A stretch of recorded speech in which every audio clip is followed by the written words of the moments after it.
আজকে আমরা আলোচনা করব জাতীয় বিশ্ববিদ্যালয়ে যারা তোমরা বিএসসিতে পড়াশোনা করো তাদের পদার্থবিজ্ঞান এবং গণিতে কি কি পড়ানো হয়। এই ব্যাপারটা খুবই ইম্পর্টেন্ট জানা, কারণ তোমরা জাতীয় বিশ্ববিদ্যালয়ের ডিগ্রিতে ভর্তি হওয়ার আগেই বিএসসি নিয়ে যদি পড়তে চাও তোমাদের আগে তো আইডিয়া থাকতে হবে সেখানে আসলে পড়ায়টা কি।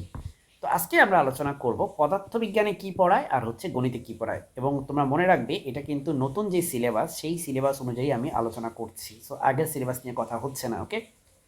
সো পদার্থবিজ্ঞান নিয়ে আগে আলোচনা করি, চলো। পদার্থবিজ্ঞানে first year second year third ইয়ারে আমরা একসাথে বলবো, তোমাকে আলাদা আলাদা করে আর বললাম না ফার্স্ট ইয়ারে কী পড়ায়, সেকেন্ড ইয়ারে কী পড়ায়, থার্ড ইয়ার কী পড়ায়, তার থেকে ভালো আমরা একসাথে বলি। তো একটা জিনিস তোমাকে হিন্টস দেই, পদার্থবিজ্ঞানের আমার মতে ধরো যে 20 থেকে 30%, ইনফ্যাক্ট 40% পড়াশোনা তোমার ইন্টারের সাথে মিল আছে, ঠিক আছে। ইন্টারের সাথে মিল আছে, বিশেষ করে ফার্স্ট ইয়ারে এবং হচ্ছে সেকেন্ড ইয়ারে মিল পাবা, অনেক বেশি মিল পাবা কিছু কিছু টপিকে। আর আর হচ্ছে ম্যাথও কাইন্ড অফ সেম, তবে না, ম্যাথে আরেকটু হয়তো কম হবে মিল।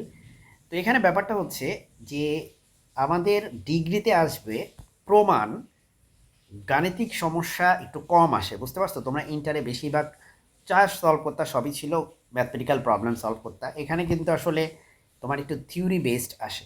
তো থিওরি বেসড আসে বলতে তাহলে কি এটা অনার্সের মতো কঠিন না? অনার্সে আসলে ছোট করার জন্য বলতেছি না, অনার্স হচ্ছে তোমার একটা সাগরের মতো, সমুদ্র। আর ডিগ্রিটা হচ্ছে তুমি নদীর মতো ভাবতে পারো।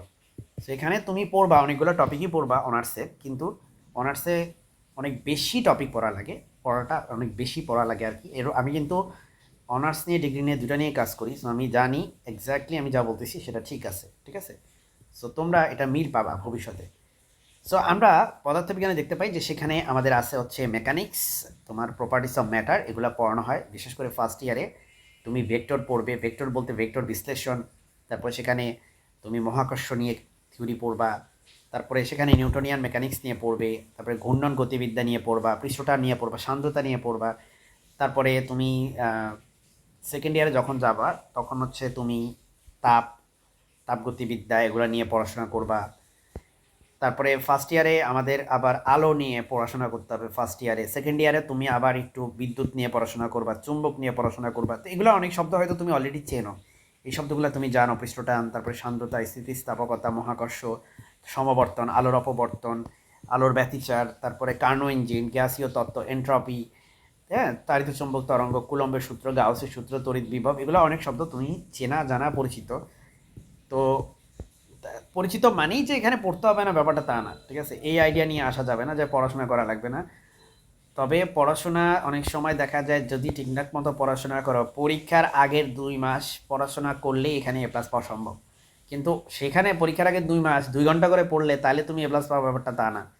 পরীক্ষার আগের 2 মাস 5-6 ঘন্টা করে পড়বা, অন্তত 4 থেকে 5 ঘন্টা করে পড়াশোনা করবা। আর যদি বলো না ভাই আমার পক্ষে এটা সম্ভব না, তাহলে বলবো যে সারা বছর পড়ো, কিন্তু অল্প অল্প করে পড়ো। অ্যাটলিস্ট প্রতি সপ্তাহে তুমি পড়ো, ধরো যে প্রতি সপ্তাহে 1 দিন বা 2 দিন পড়ো, 4-5 ঘন্টা করে পড়ো, তাহলে পুরো বছরে তোমার কিন্তু সিলেবাসটা কাভার হয়ে যাবে। ডিগ্রিতে কিন্তু শুধুমাত্র বিএসসি না, বিএসসি, তারপরে বিএসএস, যতগুলা ডিপার্টমেন্ট, মানে ডিপার্টমেন্ট বলতে যতগুলা বিভাগ আছে কোনোটারই ঠিকমতো ক্লাস হয় না। সো এই টেনশন করে তুমি আইসো, মানে মাথার চুল ফেলে দিও না যে আমি স্যারদের কাছ থেকে, ঠিক আছে, আসলে যদি না পড়তে পারি তখন আমি কিভাবে পড়বো। তো কিছু কিছু প্ল্যাটফর্ম আছে, তাদের থেকে তোমরা কোর্স নিতে পারো। আর যদি চাও যে না একা একা পড়বা, সেক্ষেত্রে গাইড কিনে বা বই কিনে পড়াশোনা শুরু করতে পারো। আর পড়াশোনার বিকল্প পড়াশোনাই, এটা মনে রাখবা, পড়াশোনা করতেই হবে, ঠিক আছে।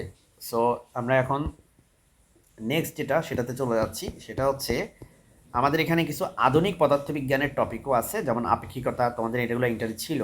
তেজস্ক্রিয়তা আছে, কিছু মেকানিক্সের টপিক, সেটা তো ফার্স্ট ইয়ারে পেয়ে যাবা। আর কোয়ান্টাম মেকানিক্সের কিছু কিছু জিনিস পাবা থার্ড ইয়ারে, নিউক্লিয়ার ফিজিক্সের কিছু কিছু পাবা থার্ড ইয়ারে, ঠিক আছে। আবার সলিড স্টেট ফিজিক্সের কিছু কিছু জিনিস পাবা থার্ড ইয়ারে।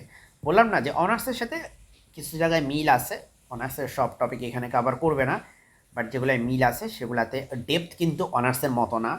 ডেপথ বা গভীরতা অনার্সের মতো না হইলেও একেবারে পড়াশোনা করতে হয় না, এই চিন্তা করে আসলে তুমি ধরা খাবা, ঠিক আছে। সো পড়াশোনা করতে হবে, এটাই হচ্ছে স্বাভাবিক। আর ডিগ্রি, অ্যাকচুয়ালি ডিগ্রিতে বিএসসি তোমার কেন পড়া উচিত, কেন পড়া উচিত না, সেই নিয়ে আমার একটা ভিডিও আছে।